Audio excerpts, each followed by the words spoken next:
As the last ice age glaciers retreated, the first nomadic hunters and gatherers followed reindeer herds north along the coast, developing advanced sealing and fishing skills to survive the harsh Arctic climate.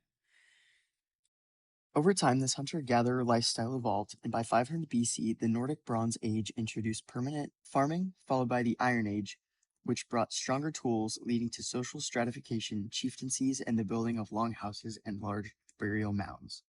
These new social structures paved the way for the Age of the Vikings, where Norwegian Vikings exploded onto the world stage, using advanced ocean-going longships to raid coastal Europe and colonize Iceland, Greenland, and the Faroe Islands.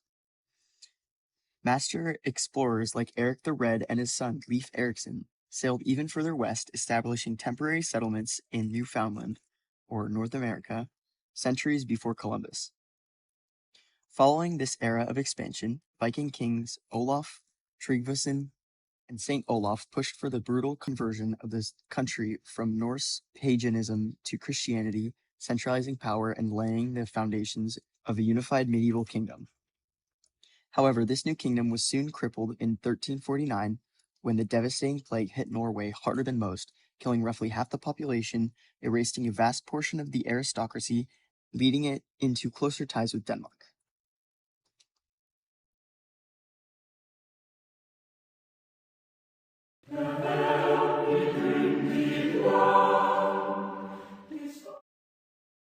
Following the Ice Age, post-glacial hunter-gatherers thrived in the region, eventually transitioning to farmers who developed early trade links with the Roman Empire, exchanging hides and amber for goods.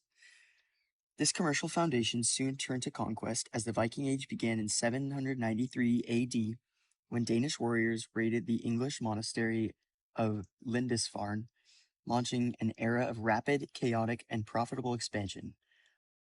Unlike smaller raiding parties, the Great Heathen Army saw Danish Vikings conquer major kingdoms, creating the Danelaw and changing English history forever. This era of external conquest spurred internal consolidation, and around 965 AD, King Harald Bluetooth united the Danish kingdom and officially converted it to Christianity, famously recorded on the Yelling Stones, ending the pagan Viking era. This power peaked between 1014 and 1035 under Kant the Great, when Denmark was the center of a mighty empire comprising England, Denmark, and Norway. Following centuries of internal power struggles, the nation solidified its regional dominance in 1397 when Queen Margaret I used diplomacy and martial ties to bring Denmark, Norway, and Sweden together, making Denmark the leader of the Kalmar Union.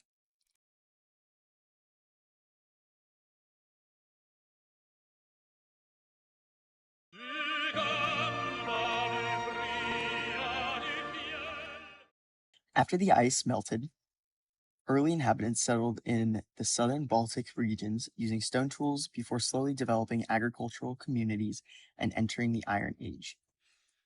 While Scandinavian neighbors looked west, the Swedish Vikings, known as the Rus, pivoted east during the Viking Age, navigating Baltic rivers to trade with Byzantium and the Arab world, laying the foundations for Russian cities like Novgorod and Kiev. Yet early Sweden was not a unified nation, but a loose federation of tribes, the Spear in the north and the Gotar in the south, often ruled by petty kings centered around Lake Mälaren. This changed when, through the 11th through 13th centuries, Sweden gradually became a Christian kingdom, and a stronger unified central monarchy eventually replaced tribal feuds between the Erik and the Sverker clans.